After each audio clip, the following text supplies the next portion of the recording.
ಲೇಬಶ ಅಂದು ಹದ್ದಿನಂತೆ ಹಾರಾಡಿ ಇಂದು ಇಲಿಯಾಗಿ ಬಂದು ಬಿದ್ದಿರುವೆಯಲ್ಲ ನನ್ನ ಭದ್ರ ಕೋಟೆಯಲ್ಲಿ. ನಿನಗೆ ಹೇಗೆ ಪಾಠ ಕಲಿಸಬೇಕೆನ್ನುವುದು ನನಗೆ ಚೆನ್ನಾಗಿ ಗೊತ್ತು. ಲೇಖರಿಯ ಹಾಕ್ಲ ಈ ಮಗನಿಗೆ ಚಾಟಿ ಏಟನ್ನ. ಲೇ ಗೌಡ, ಮೋಸ ಮಾಡಿ ನನ್ನ ತಂದು ಕಟ್ಟಿರಲ್ಲ, ಇದೇನಾ ನಿನ್ನ ತಾಕತ್ತು? ನೀನು ಮಾಡಿದಂತ ಕೆಲಸ ಕೈಯಲ್ಲಿ ಬಳು ದೊಡ್ಡ ಹೆಂಗಸು ಸಹ ಮಾಡೋದಿಲ್ಲ. ಹೆಂಗಸರಿಗೆ ಹೊಲಸು ಮಾತನಾಡುವ ಯಾವ ಹೊಲಸು ಆಧಾರದ ಸೋಳೆ ಮಗನೇ. ಮಾತಾಡ್ತೀನಿ ಲೇ ಗೌಡ, ಮಾತಾಡ್ತೀನಿ.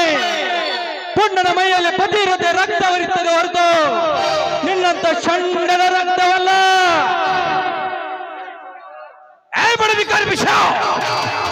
ಯಾರು ಭದ್ರಕೋಟೆಯಲ್ಲಿ ನಿಂತು ಏನು ಮಾತಾಡ್ತಿರುವೆ?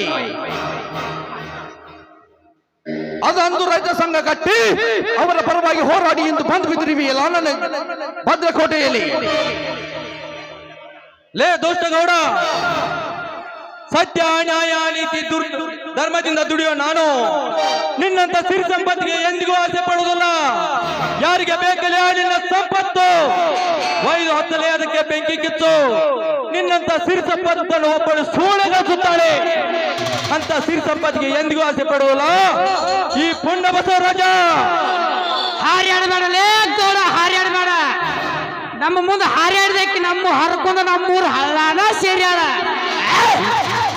ಲೇ ಮಗನೇ ಕರಿಯ, ಹಚ್ಚಿಗೆ ಮಾತನಾಡಿದರೆ ಮಗನ ನಿನ್ನ ಸುಟ್ಟು ಬಿಡ್ತೇನೆ. ಲೇ ಗೌಡ, ನಾನೇನು ತಪ್ಪು ಮಾಡಿದ್ದೇನೆ ಎಂದು ನನ್ನನ್ನು ಕಟ್ಟಿ ಹಾಕಿರೆ. ಲೇಬಶ ಅಂದು ನನ್ನ ಮಗಳ ಭಾಗೀರಥಿಯನ್ನು ಬಲತ್ಕರಿಸಲು ಬಂದಿದ್ದಲ್ಲದೆ ನನ್ನ ಸಿರಿ ಸಂಪತ್ತಿಗೆ ಸುಳ್ಳು ಸಂಪತ್ತಿಗೆ ಹೋಲಿಸಿ ಮಾತನಾಡುತ್ತೀವಿ ಅಲ್ಲ ನಾಲ್ಕು ನನ್ನ ಮಗನೇ. ನಿನ್ನ ಹಾಗೇನೆ ಬಿಡ್ಬೇಕಂದ್ರೆ ಸರಿಯಾ? ಹಾಕ್ಲೇ ಈ ಬಡ್ಡಿ ಮಗನಿಗೆ ಚಾಟಿ ಏಟನ್ನ. ಲೇ ಗೌಡ, ಮೋಸ ಮಾಡಿ ನನ್ನ ತಂದು ಕಟ್ಟಿ ಹೊಡೆಯಬೇಡ. ತಾಕತ್ತಿದ್ದರೆ ಬೆಚ್ಚು ಹೊಡೆಯಲೇ, ಆಮೇಲೆ ಗೊತ್ತಾಗುತ್ತೆ ನನ್ನ ಪೌರುಷ. ಲೇ ಗೌಡ, ನಿನ್ನ ಮಗಳನ್ನು ಬಲಾತ್ಕಾರ ಮಾಡಲು ಬಂದಿದ್ದೇನಂತ ಯಾರು ಹೇಳಿದ್ದಾರೆ?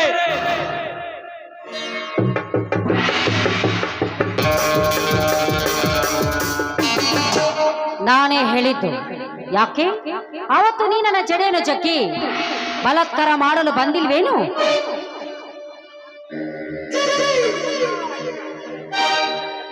ಸಾಕೋ, ಇನ್ನು ಬೇಕು ತಮ್ಮ. ಈಗ ಗೊತ್ತಾದ್ರು ನಮ್ಮ ಧನ್ಯರ ಪವಾರ ಎಂತದೈತೆ ಅಂತ. ಏ ಬಸವರಾಜ್, ಮಾತಾಡು. ಅವತ್ತು ನನ್ನ ಜಡೆಯನ್ನು ಜಗ್ಗಿ ನನ್ನನ್ನು ಬಲಾತ್ಕಾರ ಮಾಡಲು ಬಂದು ಹದ್ದಿನಂತೆ ಹಾರಾಡಿದೆ. ಅಜ್ಜ ಮುತ್ತಜ್ಜರ ಕಾಲದಿಂದಲೂ ಸತ್ಯ ನ್ಯಾಯ ನೀತಿ ಧರ್ಮದಿಂದ ಬಂದಿರೋ ಈ ಮನೆತನದಲ್ಲಿ ಕಂಬಕ್ಕೆ ಕಟ್ಟಿಕೊಂಡು ಹೊಡಿಸಿಕೊಳ್ಳುತ್ತಿರುವೆ. ಈಗ ಮಾತನಾಡೋ ಬಸವರಾಜ್. ಸತ್ಯ ನ್ಯಾಯ ನೀತಿ ಧರ್ಮ ಲೇ ಬಾಗಿ, ನಿರಪರಾಧಿಯಾದ ನನ್ನನ್ನು 4-5 ಆಳು ಹಚ್ಚಿ ತಂದು ಕಟ್ಟಿರುವಲ್ಲ, ಇದೇನಾ ನಿನ್ನ ಧರ್ಮ? ತನ್ನ ಕಾಮದಾಶೆಗಾಗಿ ಅಣ್ಣ ಅಬಲೆಯರ ಮೇಲೆ ಕಣ್ಣು ಹಾಕುವುದು ನಿಮ್ಮ ತಂದೆಯ ಧರ್ಮ. ಬಡವರಿಗೆ ಸಾಲದ ರೂಪದಲ್ಲಿ ಹಣ ಕೊಟ್ಟು ನಂತರ ಬಡ್ಡಿ ಎಂಬ ಶೂಲಕ್ಕೇರಿಸಿ ಅವರ ಸರ್ವಾಸ್ತಿಯನ್ನು ದೋಚಿಸಿಕೊಳ್ಳುವುದಾ ನಿಮ್ಮ ಧರ್ಮ? ಲೇ ಭಾಗ್ಯ, ಅಂದು ನಿನ್ನ ಬಲಾತ್ಕರಿಸಲು ಬಂದವನನ್ನು ಬಿಟ್ಟು ಕಾಪಾಡಲು ಬಂದವನು ನಾನು. ನನಗೆ ಮಾತಿಗೆ ಮಾತು ಬೆಳೆಸಿದಕ್ಕೆ ನಿನ್ನ ಜಡೆ ಹಿಡಿದು ಜಗ್ಗಿದೆ. ನಿಮ್ಮ ತಂದೆಗೆ ದೊಡ್ಡ ರಾದಂತನೆ ಮಾಡಿದೆ, ಇದೇನಾ ನಿಮ್ಮ ಧರ್ಮ? ಲೇ ಭಾಗ್ಯ, ಸತ್ಯ ನ್ಯಾಯ ನೀತಿ ಧರ್ಮದ ರಕ್ತ ನಿನ್ನ ಮೈಯಲ್ಲಿ ಹರಿಸಿದರೆ ಮೇಲಾಗಿ ಒಂದೇ ರಕ್ತಕ್ಕೆ ಹುಟ್ಟಿದೆ. ಆದರೆ ಬೆಚ್ಚಿ ನೋಡಿ, ಆಮೇಲೆ ಗೊತ್ತಾಗುತ್ತೆ ನನ್ನ ಪೌರುಷ. ಯಾಡಿ, ಇವನು ಇಷ್ಟೆಲ್ಲ ಮಾತನಾಡಿದ್ರು ಸುಮ್ಮನೆ ನಿಂತಿದ್ದೀರಲ್ಲ. ಕೊಡಿಯ ಬಂದು ಕಣ್ಣು. ನೀವೇ ಹೊಡಿತೀರೋ ಇಲ್ಲ ನಾನೇ ಹೊಡೆಯಲು? ಭಾಗ್ಯ, ಸ್ವಲ್ಪ ತಾಳಮ್ಮ. ಪಂಜರದಲ್ಲಿ ಬಿದ್ದ ಹಕ್ಕಿ ರೆಕ್ಕೆ ಹೇಗೆ ಮುರಿಬೇಕು ಅನ್ನೋದು ನನಗೆ ಚೆನ್ನಾಗಿ ಗೊತ್ತು. ಭಾಗ್ಯ, ನೀನು ಸ್ವಲ್ಪ ಒಳಗಡೆ ಹೋಗು, ವಿಶ್ರಾಂತಿ ತೆಗೆದುಕೋ.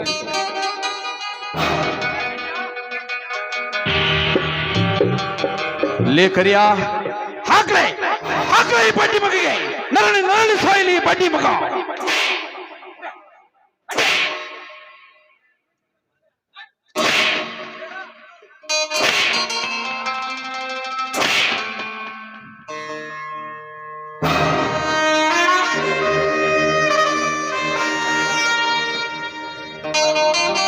ಲೇ ಬರಬೇಕಾರಿ ಬಿಷ ಈಗಲಾದ್ರೂ ಕಾಲ ಮಿಂಚಿಲ್ಲ.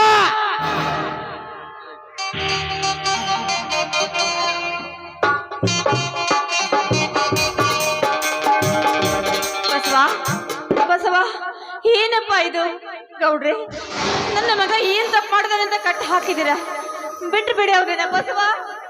ದಣ್ಯರ ಅಂದ ನಿಮ್ಮ ಪಂಜರದಿಂದ ತಪ್ಪಿಸ್ಕೊಂಡು ಹಾಲು ಹಕ್ಕಿ ಇಂದ ತಾಳ್ಯಾಗ ಬಂದ ಗಾಳಿ ಸಿಕ್ಕೊಂಡತ್ತೆ. ಈ ಹಕ್ಕಿ ಹಂಗ ಬಿಡಬೇಡ್ರ, ಹೊಡೆದ್ರೆ ರೆಚ್ಚಿ ಮುರಿದ ಹಂಗ ಬೇಕು ಹಂಗ ಹಾಕಿಸೋರಿ ದಣ್ಯರ. ಲೇ ಮರಿಗೆ ಯಾರಿಗೆ ಹೇಳಲು ಮಾತನಾಡ್ತಿರುವೆ? ಈ ನಿಮ್ಮ ಕಾಳಗದಲ್ಲಿ ಅಡ್ಡಾಗಿ ಬಂದರೆ ಮಗಳೇ ನಿನ್ನನ್ನು ಅಡ್ಡಡ್ಡಾಗಿ ಕತ್ತರಿಸಿ ಬಿಡ್ತೇನೆ. ನಿಮ್ಮ ಅಪ್ಪನಿಗೆ ಸಾಧ್ಯ ಇಲ್ಲ ಮಗಳೇ. ಬೇಡಿ ಗೌಡ್ರೆ, ದಯವಿಟ್ಟು ಬೇಡಿ. ನನ್ನ ಮಗ ಏನು ಅರಿಯದವನು, ಅವನೇನಾದ್ರೂ ಅರಿಯದೆ ನಿಮಗೆ ಬಾಯಿ ಬಂದಾಗ ಮಾತನಾಡಿದ್ರೆ ಅವನ ಪರವಾಗಿ ನಾನು ನಿಮ್ಮಲ್ಲಿ ಕ್ಷಮೆ ಕೇಳ್ತಾ ಇದ್ದೀನಿ. ಅಮ್ಮ ಬೇಡಿಕೊಳ್ತೀನಿ, ದಯವಿಟ್ಟು ನನ್ನ ಮಗನ ಬಿಟ್ಬಿಡಿ ಗೌಡ್ರೆ. ಅಮ್ಮ, ಸತ್ಯದ ರಕ್ತ ನಿತ್ಯ ನನ್ನ ಮೈಯಲ್ಲಿ ಹರಿತಿರುವಾಗ ನಾನು ಯಾವ ತಪ್ಪನ್ನು ಮಾಡಿಲ್ಲಮ್ಮ, ಮಾಡಿಲ್ಲ. ಧರ್ಮದ ಒಡೆದಿಯಾದ ನೀನು ಈ ಕಟುಕರ ಕಾಲು ಹಿಡಬೇಡಮ್ಮ, ಹಿಡಬೇಡ. ಧರ್ಮದ ಒಡತಿಯ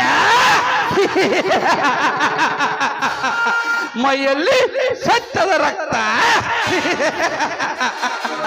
ಬಿಡಬೇಕಾ? ಈ ನಿನ್ನ ತಾಯಿಯನ್ನು ಬಿಡಬೇಕಾ? ಬಿಡುವೆ, ಖಂಡಿತ ಬಿಡುವೆ. ಆದರೆ ನವರಸ ತುಂಬಿರುವ ಮೇಣದ ಗೊಂಬೆಯಂತಿರುವ ಈ ನಿನ್ನ ಶರೀರಕ್ಕೆ ಸುತ್ತಿರುವ ಸೀರೆಯನ್ನು ಬಿಚ್ಚಿ ಈ ನನ್ನ ಕಾಮದ ಮಂಚದ ಮೋಹಿನಿಯಾಗಿ ಈ ನಿನ್ನ ಶರೀರದ ಪ್ರತಿಯೊಂದು ಇಂಚು ಜಾಗ ಬಿಡದೆ ನನ್ನೊಂದಿಗೆ ಹಂಚಿಕೊಂಡರೆ ಮಾತ್ರ ಬಿಡುವೆ. ಬಾರೇ ಬಾ ಲೇಗೌಡ.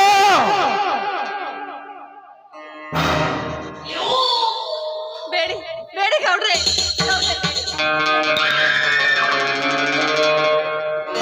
ಡ್ಯಾಡಿ, ಇದೇನಿದು ನೀವು ಮಾಡ್ತಿರೋ ಕೆಲಸ?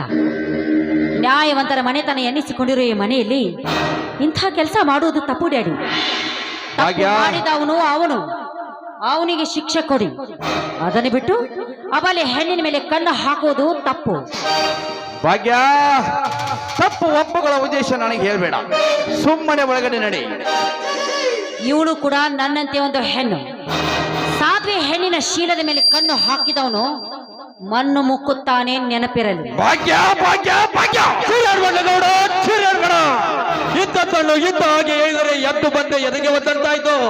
ಯಾಕೆ ಒಳಗೂರಿ ಅಂತ ಜನ ಮೆಣಸಿಕಾಯಿ ಇಟ್ಟಂಗ? ಲೇ ಗೌಡ, ನಿನಗೆ ಇನ್ನೊಮ್ಮೆ ನಾನು ಯಾವ ತಪ್ಪನ್ನು ಮಾಡಿಲ್ಲ. ತಪ್ಪು ಮಾಡುವನು ನಾನಲ್ಲ. ಸೊಮ್ಮನೆ ಬಿಟ್ಟು ಬಿಡ ನನ್ನಲ್ಲ.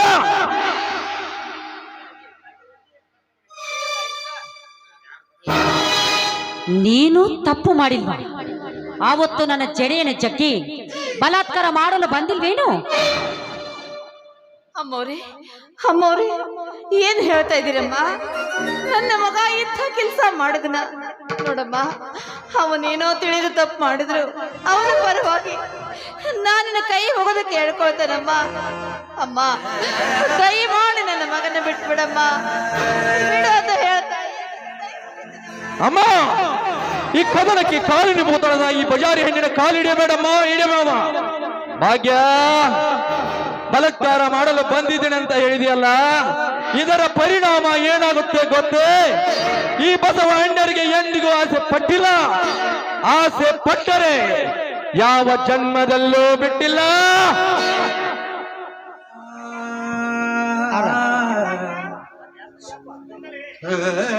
ಅಲ್ ಫಾತಮ್ಮ, ಆವತ್ತು ಜಡಿ ಹಿಡಿದು ಜಗ್ಗಾಡಿದೆ, ಇವತ್ತು ಜಡಿ ಹಿಡಿದು ಜಗ್ಗಾಡಿ ಗುದ್ದಾಡ್ಬೇಕಂತ ಮಾಡಿದ್ದೆ.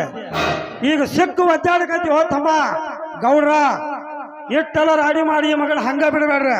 ಮಗ ರಾಡಿ ಮಾಡಿ ಸೂರು ಸಂಗೋಳಿ ರಾಡಿಗತ್ತ ಹಾರಾಡ್ತಾನ. ಲೇ ಮಗನ ಮರ್ಗ್ಯ, ಈ ಮತ್ತೆ ಈ ನಮ್ಮ ಕದನಕ್ಕೆ ಕೊಳ್ಳಿಟ್ಟಲೆ ಮಗನೇ. ಹಾರ್ಯಾಡಬೇಡ ಮಗನ, ಹಾರ್ಯಾಡಬೇಡ. ಯಾಕರಿಯ ಹಾಕ್ಲಿ ಮಗನಿಗೆ ಚಾಟಿ ನನ್ನ.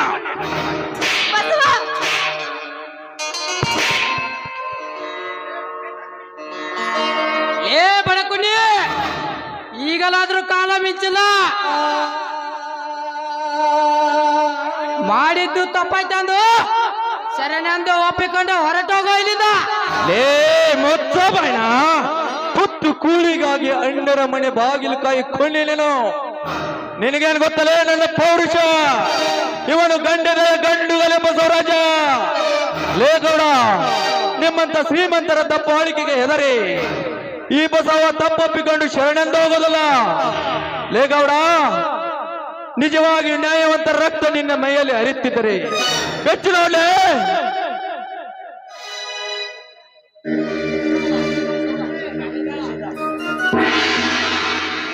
ಗೌಡ್ರೆ, ದಯಮಾಡಿ ನನ್ನ ಮಗನ ಬಿಟ್ಬಿಡಿ ಗೌಡ್ರೆ. ನಿಮ್ಮ ಕಾಲು ಬಿದ್ದು ಕೈ ಮುಗಿದು ಬೇಡ್ಕೊಳ್ತಾ ಇದ್ದೀನಿ, ಕರುಣೆ ತೋರಿ ಬಿಟ್ಟು ಬಿಡಿ ನನ್ನ ಕಂದನನ್ನ. ಯಶೋದ, ಬಿಡಬೇಕಾ? ಬಿಡುವೆ, ಖಂಡಿತ ಬಿಡುವೆ. ಆದರೆ ಮೊದಲು ನನ್ನ ಆಸೆಯನ್ನು ಈಡೇರಿಸು. ಬಾರೇ ನನ್ನ ಬಣ್ಣದ ಹಕ್ಕಿ, ಇನ್ನಲ್ಲಿ ನಿನಗೆ ಹಾರಲು ರೆಕ್ಕೆ. ಬಂದು ಬೀಳೋ ಈ ನನ್ನ ತೋಳು ತೆಕ್ಕೆ. ಬಾರೇ ಬಾ. ಬಿಟ್ಟು ಬಿಡೋ ನನ್ನ ತಾಯಿಯನ್ನ, ಇಲ್ಲವಾದರೆ ನಿನ್ನ ಹೆಣ ಬೀಳುವುದು ಖಂಡಿತ. ಹೇ ಗೌಡ, ಇಲ್ಲಿವರೆಗೂ ನಿನಗೆ ಕೈ ಮುಗಿದು ಕಾಲಿಗೆ ಬಿದ್ದು ಬೇಡಿಕೊಂಡಿದ್ದಾಯ್ತು ಕಣ. ಮತ್ತೆ ಮತ್ತೆ ಮೈ ಮುಟ್ಟಲು ಬಂದ್ರೆ ಗೌಡ, ಕಾಲಲ್ಲಿರುವ ಮೆಟ್ಟು ಹರಿ ಹೋಗಿ ಹೊಡಬೇಕಾಗುತ್ತೆ, ಎಚ್ಚರ ಇರಲಿ. ಕೆಟ್ಟ ಸೋಲೈ, ಚಪ್ಪಲಿ ತೋರಿಸಿ ಯಾಕೆ ಕೆಟ್ಟ ಸೋಲೈ, ಮುಗಿಯಿತು ನಿನ್ನ ಶೀಲ. ಲೇ ಗೌಡ, ಬಿಟ್ಟು ಬಿಡೋ ನನ್ನ ತಾಯಿಯನ್ನ, ಇಲ್ಲವಾದರೆ ನಿನಗೆ ಮರಣ ಕಟ್ಟಿಟ್ಟ ಬುದ್ಧಿ. ಜೈ ಮರುದೇಶ.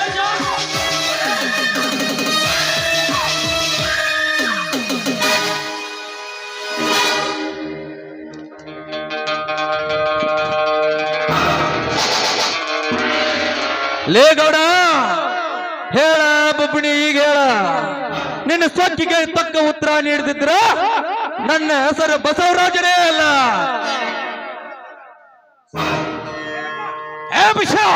ಬಿಡು ನನ್ನ ಮಗಳ ಕೈಯನ್ನು.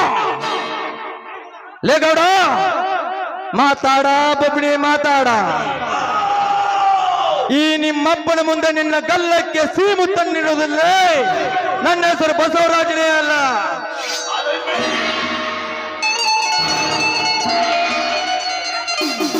ಲೇ ಬಡಕೊಂಡಿ ಬೈಸ, ಮುಗಿಯಿತು ನಿನ್ನ ಆಯುಷ.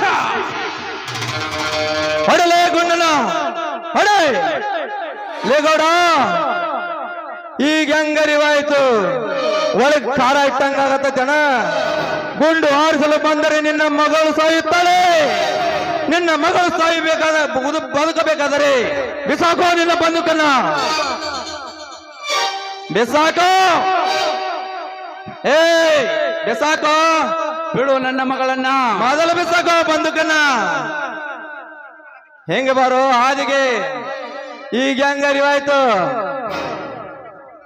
ಲೇ ಭಾಗ್ಯ, ಇನ್ನೊಮ್ಮೆ ಸೊಕ್ಕಿನಿಂದ ಮಾತನಾಡಿದ್ರೆ ಇದೇ ಗತಿ ಆಗೋದು. ಲೇ ಗೌಡ, ಇನ್ನೊಂದು ಸಲ ಹಂಗೆಲ್ಲ ಮಾತನಾಡೋದಿಲ್ಲ, ಬಿಟ್ಬಿಡು ನನ್ನನ್ನು. ಛೇ, ತಪ್ಪು ಮಾಡಿಬಿಟ್ಟಿ ಭಾಗ್ಯ, ತಪ್ಪು ಮಾಡಿಬಿಟ್ಟಿ. ಅಂದು ನನ್ನ ಗಂಡಸನಿಗೆ ಸವಾಲಾಕಿದಾಗ ನಿನ್ನ ಜಡೆ ಹಿಡಿದು ಜಗ್ಗಿದೆ. ಇಂದು ನಿನ್ನ ಬಲತ್ಕಾರ ಮಾಡಲು ಬಂದಿಲ್ಲ ಅಂತ ಹೇಳಿದಾಗ ನಿನ್ನ ಗಲ್ಲಕ್ಕೆ ಸೀಮುತ್ತನ್ನಿಟ್ಟೆ ಹೊರತು ನಿನ್ನ ಮುಟ್ಟಬೇಕಿಂತಲ್ಲ. ಲೇ ಭಾಗ್ಯ, ಇನ್ನಾದರೂ ಅರಿತು ಬಾಳು. ಲೇ ಗೌಡ, ಇನ್ನಾದ ಸರಿಯಾದಿಂದ ನಡೆ. ಲೇ ಗೌಡ, ಗೆಳೆಯ ಅಂತ ಬಂದ್ರೆ ಗುಡಿ ಕಟ್ಟಿಸ್ತೇನೆ, ಪ್ರೀತಿ ಅಂತ ಬಂದ್ರೆ ತಾಜ್ ಮಹಲ್ ಕಟ್ಟಿಸ್ತೇನೆ, ಸಂಬಂಧಿಕರಂತ ಬಂದ್ರೆ ಸೇತುವೆ ಕಟ್ಟಿಸ್ತೇನೆ. ಆದ್ರೆ ದುಶ್ಮನ್ ಅಂತ ಬಂದ್ರೆ ಸಮಾಜ ಕಟ್ಟಿಸ್ತೇನೆ. ಅಮ್ಮ ನಡೆಯೋಣ.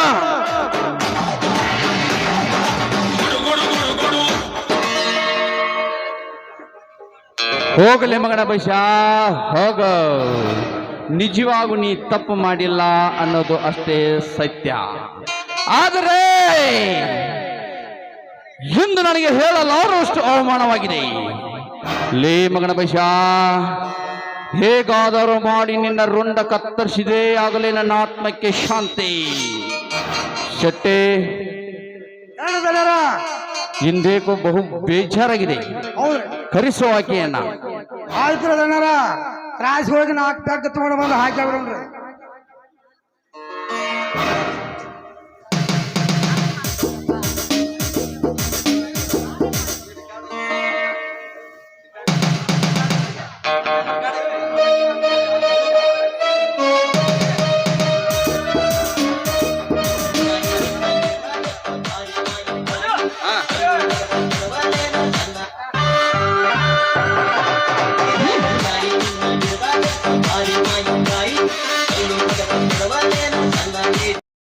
ಇವತ್ತು ನನ್ನ ಕೆನ್ನೆಗೆ ಮುತ್ತಿಟ್ಟು ನನ್ನ ಮನಸ್ಸನ್ನ ಕದ್ದೆಯಲ್ಲೋ ನನ್ನ ರಾಜ ರವಿಕೋಟಿ ತೇಜ. ನಿನ್ನ ಧೈರ್ಯ ಸಾಹಸವನ್ನು ನೋಡಿ ನನ್ನ ಮನಸ್ಸು ಸೋತು ಹೋಗಿದೆ. ಬಾ ರಾಜ.